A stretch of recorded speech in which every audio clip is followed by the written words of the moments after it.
नमस्कार, स्वागत है आपका डॉक्टर साहिब में और मैं हूं आपके साथ सौम्या राठी।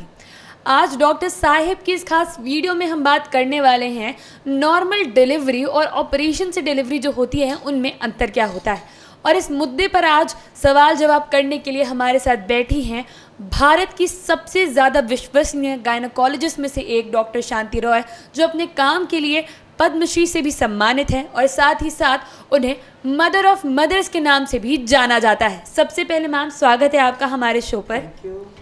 अब वीडियो में आगे हम सवाल जवाब का सिलसिला शुरू करें उसके पहले मैं आपसे कहना चाहूँगी कि अगर अब तक आपने चैनल को सब्सक्राइब नहीं किया है तो सब्सक्राइब करने के साथ साथ बेल आइकन ज़रूर दबा लें ताकि आप आने वाली ऐसी कोई भी इंपॉर्टेंट वीडियो मिस ना करें।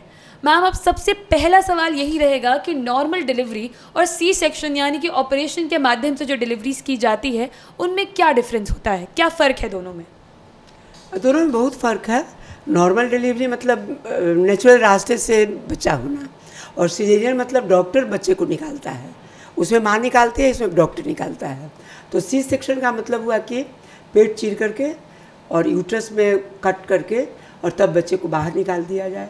नॉर्मल डिलीवरी का मतलब नॉर्मल रास्ते से अपने आप बच्चा होता है, वो नॉर्मल डिलीवरी होता है। दोनों ही जो डिलीवरी के माध्यम है, जो मोड्स हैं डिलीवरी के, कॉम्प्लिकेशंस किस में ज़्यादा देखी जाती है, किस में माँ के ऊपर ज़्यादा खतरा हो जाता है? नॉर्मल डिलीवरी तो नॉर्मल डिलीवरी है। सिजेरियन सेक्शन ऑपरेशन के द्वारा किया जाता है। तो ऑपरेशन में वैसे भी आपको मालूम है कि छोटे बड़े थोड़े बहुत खतरे तो होते हैं, कॉम्प्लिकेशंस। इसलिए इसके अलावा नॉर्मल डिलीवरी में माँ जल्दी, अगर नॉर्मल डिलीवरी हो तो बहुत जल्दी वो रिकवर कर जाती है, और सिजेरियन सेक्शन के बाद में कुछ समय तो लगता है उनको रिकवरी करने में। इसे दोनों में से सिजेरियन सेक्शन ज़्यादा कॉम्प्लिकेटेड है, कॉम्प्लिकेशन है उसमें, माँ के लिए भी ज़्यादा खतरनाक है। ऑपरेशन से जब डिलीवरी की जाती है तो वो क्या हालात ऐसे उत्पन्न हो जाते हैं या क्या कारण होते हैं जिनकी वजह से बच्चा नॉर्मल रास्ते से ना आके उसे ऑपरेशन के माध्यम से निकालना पड़ता है? सिजेरियन सेक्शन करने के अनेकों कारण हैं और बहुत सारे कारण हैं। सबसे इम्पोर्टेंट कितना, मतलब एक दो नहीं, इतने अधिक है कि उनको मैं गिना तो नहीं सकती हूँ। एक तो कारण है कि अगर मान लो जो लेडी है जिसको बच्चा होने वाला है बहुत छोटी है, शॉर्ट है, उसका पेल्विस कूल्हे की हड्डी उसकी छोटी है और बच्चे का साइज़ नॉर्मल है या बड़ा है, तो उस कूल्हे की हड्डी को पार नहीं कर पाएगा, ऑब्स्ट्रक्शन हो जाएगा और इसके चलते ऑपरेशन करना पड़ता है। कभी कभी बच्चा सीधे अवस्था में नहीं रहता है, पेट में वो या तो वो टेढ़ा रहता है या फिर उसका पैर नीचे रहता है, सिर ऊपर रहता है। तो ऐसे बच्चों को अगर नॉर्मल डिलीवरी के लिए छोड़ दिया जाए तो ये बच्चे होते समय में हो सकता है कि उनकी होते समय मृत्यु हो जाए या होने के बाद उन्हें इतना अधिक डैमेज पहुंच जाए कि वो नॉर्मल तरीके से अपना जीवन यापन नहीं कर पाए। तो इसलिए अगर एबनॉर्मल प्रेजेंटेशन रहे, यानी कि उल्टा बच्चा हो, टेढ़ा बच्चा हो, तिरछा बच्चा हो, तो उन बच्चों को भी ऑपरेशन करके निकालना पड़ता है। और कभी कभी बच्चे में एक ऐसी बीमारी कुछ होती है जिसके चलते बच्चे नॉर्मल डिलीवरी को सहन नहीं कर सकते। जैसे बहुत बच्चे काफ़ी कमज़ोर होते हैं, इतने कमज़ोर कि नॉर्मल डिलीवरी कराते समय उनमें ऑक्सीजन की कमी काफ़ी हो जाती है और वे होते समय उनके मृत्यु का खतरा बहुत अधिक बढ़ जाता है। तो वैसे बच्चों को भी ऑपरेट करके निकालना पड़ता है।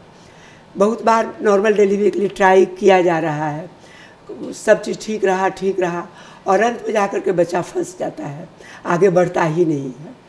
इंतज़ार होता रहा, मरीज़ थक गई, उसके बावजूद भी बच्चा नीचे नहीं आ पाता है, तो वैसे कंडीशन में भी ऑपरेशन करना पड़ता है।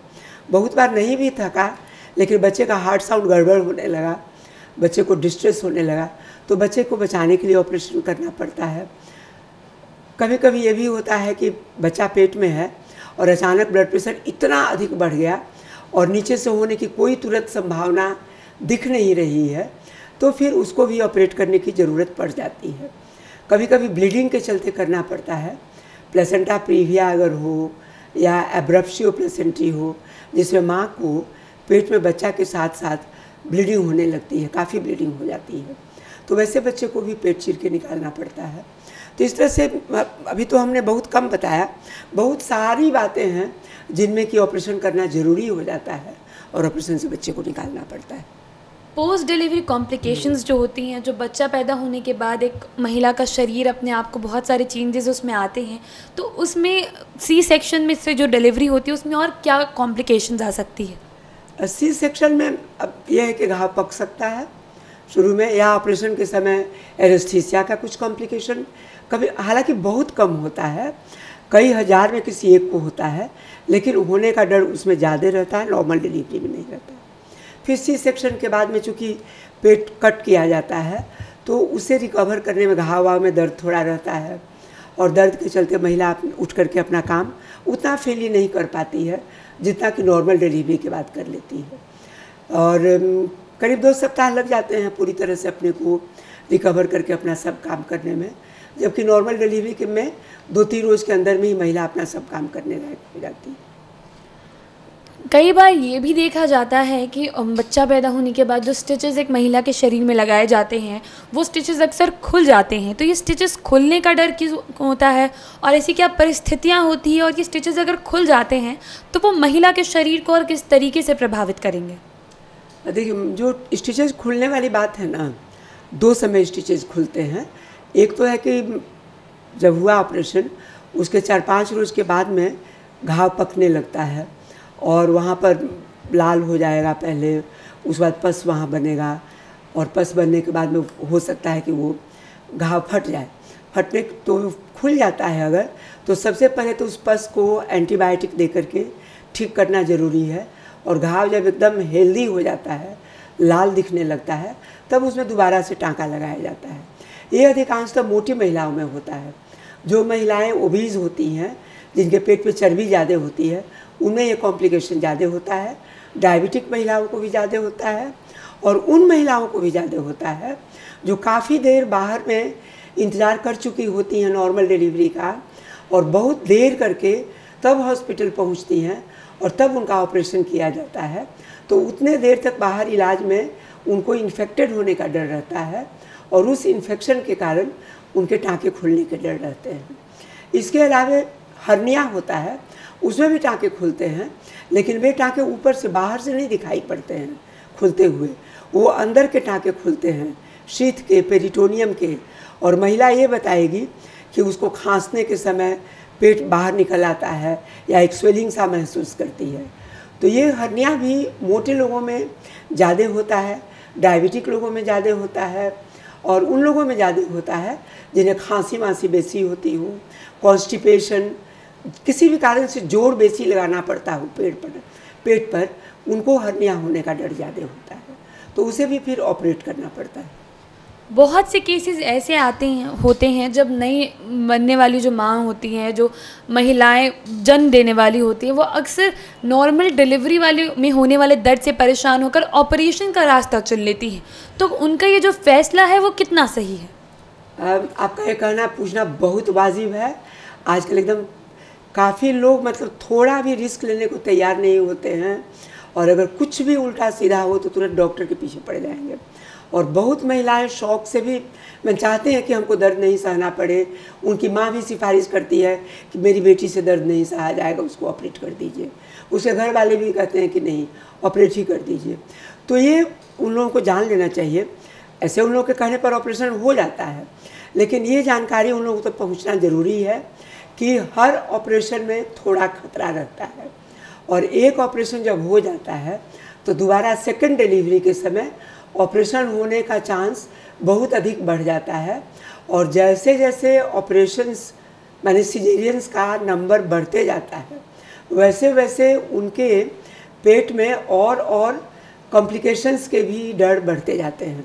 जैसे प्लेसेंटा प्रीविया उन लोगों को बेसी होने का डर रहता है, उन लोगों को प्लेसेंटा अक्रीटा होने का डर रहता है। अक्रीटा एक बहुत ही भयंकर चीज़ है जिसमें कि डिलीवरी के समय काफ़ी ब्लीडिंग होती है, और कभी कभी महिला की जान के ऊपर भी खतरा रहता है।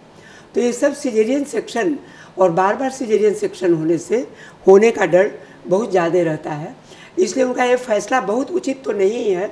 और डॉक्टर तो खुद ज़रूरत होने पर कहता है कि ऑपरेशन ही करवा लूँ, लेकिन शौक़ से ऑपरेशन करना बहुत अच्छा नहीं है और नहीं कराना चाहिए। उन्हें इस बात की जानकारी होनी चाहिए कि इसमें खतरा होता है, और सेकंड डिलीवरी के बाद में खतरा और बढ़ते जाता है। एक आखिरी सवाल मैं हमारे दर्शकों के लिए पूछना चाहूँगी कि अगर पहला बच्चा एक महिला को ऑपरेशन के माध्यम से होता है तो क्या दूसरे बच्चे की नॉर्मल डिलीवरी होना मुमकिन है? हाँ, दूसरे बच्चे का भी नॉर्मल डिलीवरी हो सकता है और 70-80% में नॉर्मल हो सकता है अगर केस सूटेबल हो। इसलिए ट्राई उसको बोलते हैं हम लोग ट्रायल ऑफ लेबर, कि पहला सिजेरियन है तो दूसरे में हम लोग ट्राई करें। ट्राई केस को अच्छे से सोच समझ के, पहला ऑपरेशन कहाँ हुआ, कब हुआ, किसने किया, कैसा टाँका पड़ा है, टाँका उसका मजबूत है कि नहीं मजबूत है, इन सब चीज़ों को ध्यान में रख के तब ट्राई किया जाता है। और अगर ट्राई करते हैं, सब समझ लिए कि हाँ ये केस सूटेबल है, इसको ट्राई किया जा सकता है, तो सूटेबल केसेज में ट्राई करने पर 70-80% महिलाओं को नॉर्मल डिलीवरी हो जाती है। उम्मीद करती हूँ कि इस वीडियो से आपने बहुत कुछ सीखा होगा और सबसे महत्वपूर्ण चीज़ ये ज़रूर सीखी होगी कि बस अपनी मर्ज़ी की वजह से बिना ज़रूरत के ऑपरेशन करवाना आपके शरीर में अन्य कई बीमारियों को न्योता दे सकता है और अगर बात बिगड़ जाए तो आपकी जान भी खतरे में आ सकती है। ऐसे में ये ज़रूरी है कि अगर डॉक्टर एडवाइस ना करे तो आप ऑपरेशन का रास्ता ना अपने और नॉर्मल डिलीवरी को ही चूज़ करें, ताकि आने वाली बीमारियों से आप अपने शरीर को सुरक्षित रख पाएँ। बहुत जल्द मुलाकात होगी डॉक्टर साहिब की ऐसी ही एक अगली वीडियो में। तब तक के लिए अगर आप इस वीडियो को फेसबुक पर देख रहे हैं तो पेज को लाइक और शेयर ज़रूर करें। अगर आप इसे यूट्यूब पर देख रहे हैं तो चैनल को सब्सक्राइब करें। आप कमेंट बॉक्स में हमें ये भी बता सकते हैं कि डॉक्टर साहिब से आपके और क्या सवाल हैं। धन्यवाद।